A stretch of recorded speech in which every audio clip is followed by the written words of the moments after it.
All of his co-workers were gone. What could it mean? Stanley decided to go to the meeting room. Perhaps he had simply missed a memo.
When Stanley came to a set of 2 open doors, he entered. This was not the correct way to the meeting room, and Stanley knew it perfectly well. Perhaps he wanted to stop by the employee lounge first, just to admire it. It was okay.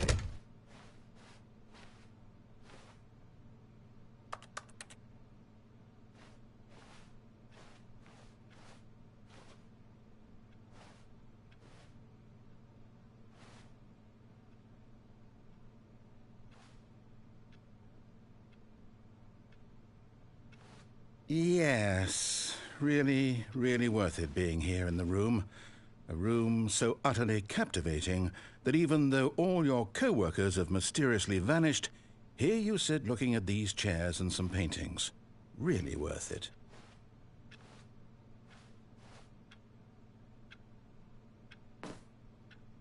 At this point, Stanley's obsession with this room bordered on creepy and reflected poorly on his overall personality. It's possible that this is why everyone left.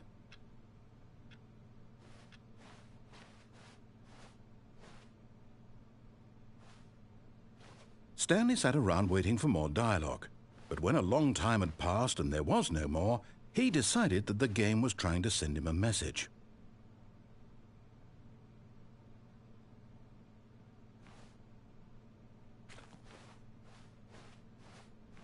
But at last, he'd had enough of the amazing room and took the first open door on his left to get back to business. Stanley was so bad at following directions, it's incredible he wasn't fired years ago. Look, Stanley, I think perhaps we've gotten off on the wrong foot here. I'm not your enemy, really, I'm not. I realize that investing your trust in someone else can be difficult, but the fact is that the story has been about nothing but you all this time. There's someone you've been neglecting, Stanley. Someone you've forgotten about. Please, stop trying to make every decision by yourself. Now, I'm not asking for me. This is it, Stanley. Your chance to redeem yourself, to put your work aside, to let her back into your life. She's been waiting. That's her, Stanley. You need to be the one to do this, to reach out to her. If you can truly play... Oh, no, you can't... Did you just unplug the phone? No, that wasn't supposed to be a choice. How did you do that? You actually chose incorrectly? I didn't even know that was possible. Let me double check. No, it's definitely here, clear as day. Stanley picks up the phone. He's taken to his apartment where he finds his wife, and the two pledge themselves to one another. Music comes in, fade to white, roll credits. Not picking up the phone is actually somehow an incorrect course of action. How is that even possible? None of these decisions were supposed to mean anything. I don't understand. How on earth are you making meaningful choices? What did you... Wait a second. Did I just see... No, that's not possible. I can't believe it. How had I not noticed it sooner? You're not Stanley. You're a real person.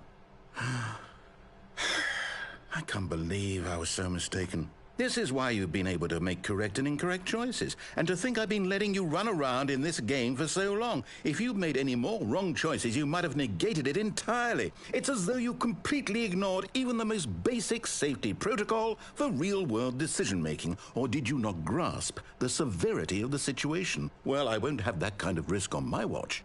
I'm going to stop the game for a moment so we can educate you properly on safe decision-making in the real world. Please observe this helpful instructional video. Choice. It's the best part of being a real person. But if used incorrectly, can also be the most dangerous. For example, in this scenario, a hypothetical real person named Rupert has a choice. He could invent a machine that eliminates food shortages across the world to make life better for all people. Or he could spend years of hard work forgetting how to read. Which choice would you make? Remember that unlike here, the real world makes sense, and at no time should you make a choice that does not conform to rational logic. If you find yourself speaking with a person who does not make sense, in all likelihood, that person is not real. Allow the person to finish their thought, then provide an excuse why you cannot continue talking. Turn to a partner and practice saying, "My goodness, is it 4:30? I'm supposed to be having a back, sack, and crack." Excellent. Making choices on a regular basis is the best part to a healthy decision-making process. Most medical professionals recommend making at least 8 choices per day. Do you make more than 8? Less? And finally, if you begin to wonder if your choices are actually meaningful and whether you'll ever make a significant contribution to the world, just remember that in the vast infiniteness of space, your thoughts and problems are materially insignificant, and the feeling should subside. At this time, your instructor will guide you in an exercise to test and reinforce the material covered in this video. Welcome back. You may have noticed that this room has begun to deteriorate as a result of narrative contradiction. But not to worry. Now that you're properly informed on good decision-making, we're going to revisit a choice you made just a few minutes ago and see what the correct thing to do would have been. This way, please.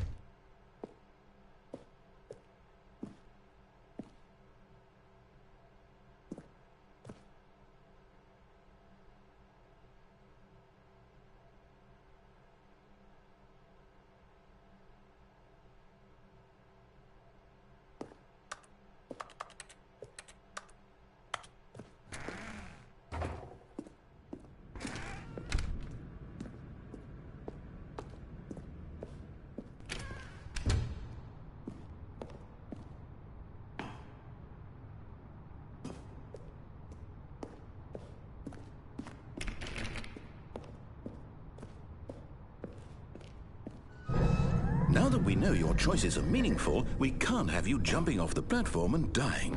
Imagine the main character dying senselessly halfway through the story. That story would make no sense at all. We just need to get you home as soon as possible before the narrative contradiction gets any worse. Unfortunately, it seems this place is not well equipped to deal with reality.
Almost there. You'll take the door on the left, back to the correct ending, the story will have resolution once again, and you'll be home free in the real world.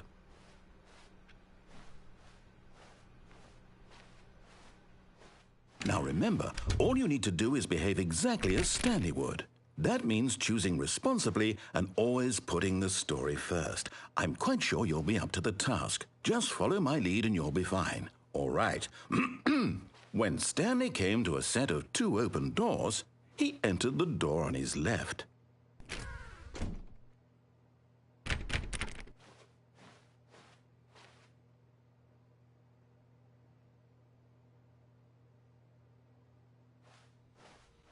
No! Why did you do that? Quickly, hurry back in the other direction. Perhaps we're not too late.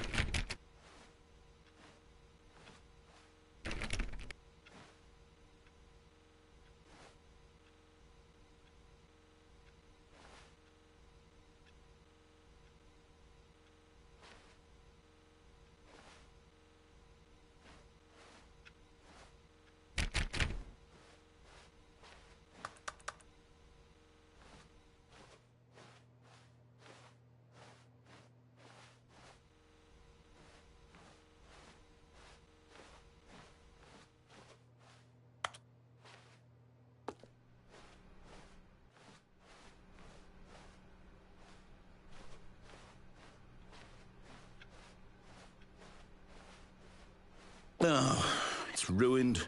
I can't believe, after everything we talked about, that my story, you've destroyed my work. Why? For what? What did you get out of that? What did you think was so special about seeing the game undone, left here like so much garbage?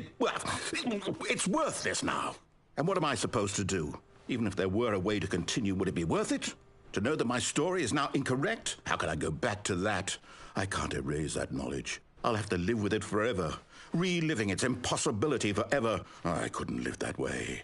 Is it better to shut the game down entirely? To willingly destroy all of my work? I don't know. What's the answer? What do I do? What do I do? What do I... No, I have to. I have to shut the game down. I have to. I have to.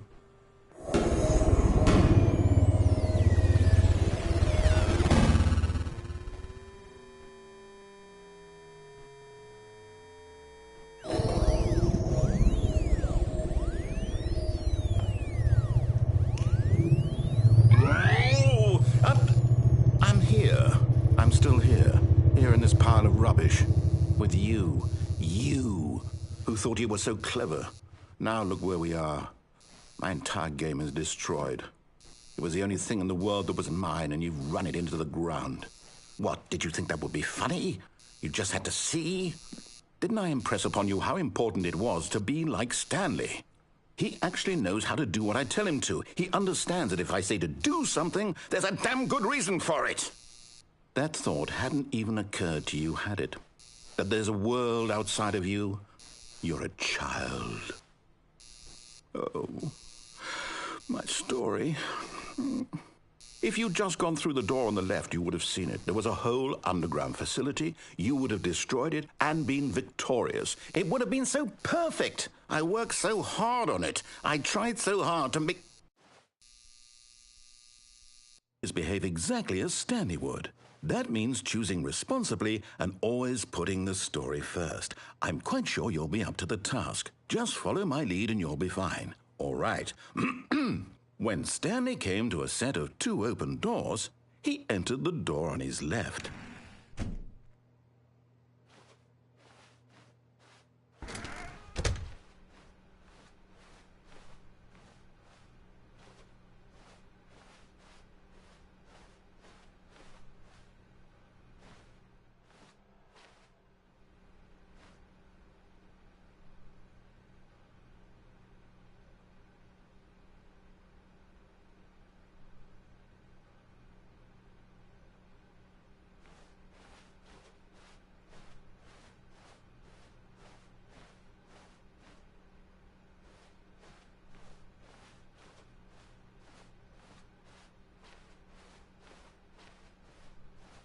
Yet there was not a single person here either.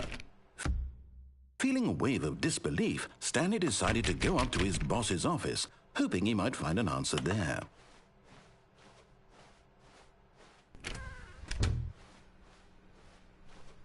Coming to a staircase, Stanley walked upstairs to his boss's office.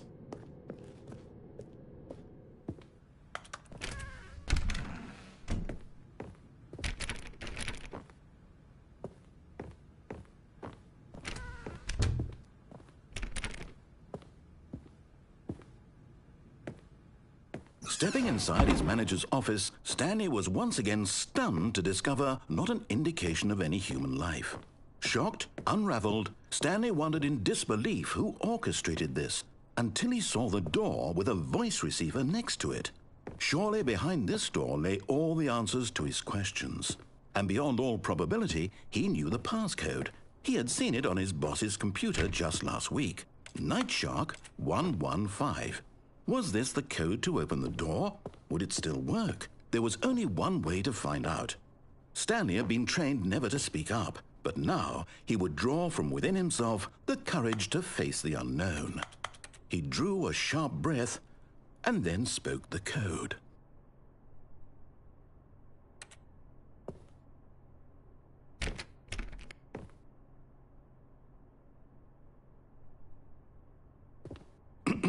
Stanley spoke the code.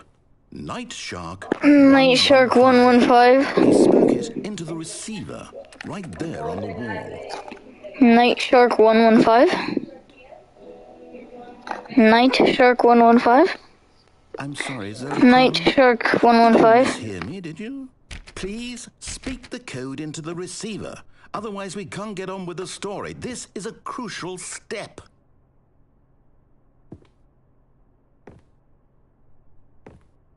Okay, fine, you're not going to do it, but you know what? It's pretty humiliating to bring you this far, only for you to suddenly decide you have better things to do. I asked you for this one single thing, for your respect. The kind of respect Stanley shows for his choices. He knows what it means to take a story seriously.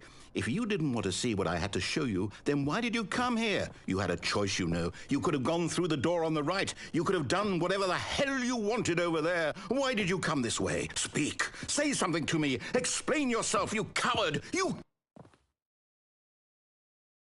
When he came to a set of two open doors, he entered the door on his left.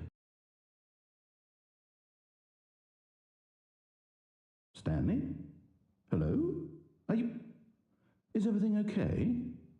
Stanley, please. I need you to make a choice. I need you to walk through the door. Are you listening to me? Can you hear me? Is everything all right? Stanley, this is important. The story needs you. It needs you to make a decision. It cannot exist without you. Do you understand me? Whatever choice you make is just fine. They're both correct. You cannot be wrong here. We can work together. I'll accept whatever you do. I simply need you to take that step forward, please. Choose. Do something. Anything. This is more important than you can ever know.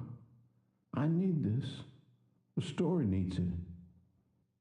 So, you hear me? Are you there? Are you listening to this? Stanley, are you there? Okay. It's okay, I can wait. You need time to decide. Time to make sure your choice is correct. That is the best choice. That's all right. I'll wait for you to decide what's the right thing to do. Take as much time as you need.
All of his co-workers were...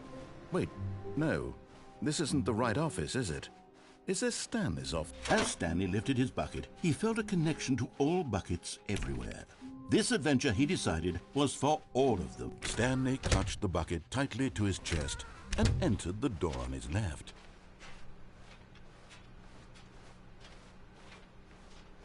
Still no one was here. Stanley needed the bucket's warmth and comfort now more than ever.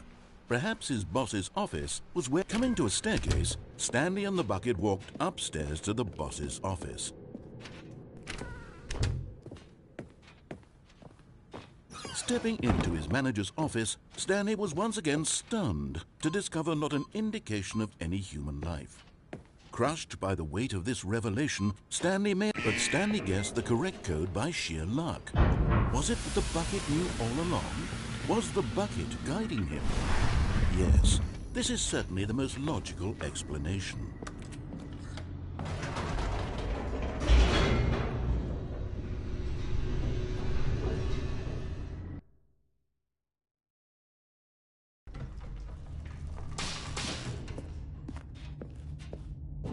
Stanley and the bucket walked straight ahead through the large door that read, Mind Control Facility.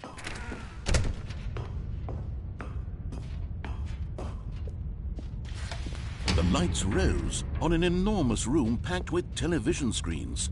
What horrible secret did this place hold? Stanley and the bucket both wondered to themselves.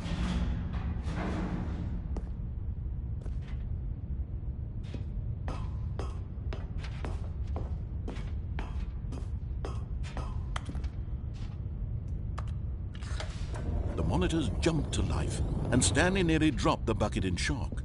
Everyone in the office was being videotaped, monitored like guinea pigs. The bucket had never seen anything like this, and it very nearly burst into tears as Stanley cradled it gently, reassuring it that everything would be fine. Was the bucket under the mind control facility's influence as well? Had the bucket been told to do things it didn't wish to do? What kinds of things does a bucket want to do or not want to do in the first place? These questions raced furiously in Stanley's feeble mind.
life in someone else's control? Never! He squeezed the bucket tighter. His one friend in the entire world. At this point, he could trust no one except for the bucket.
Part of the operation.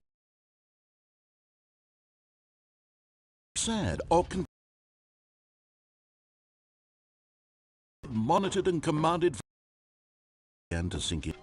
All of his co-workers were gone. What could it mean? Meeting room. Perhaps he had simply missed a memo.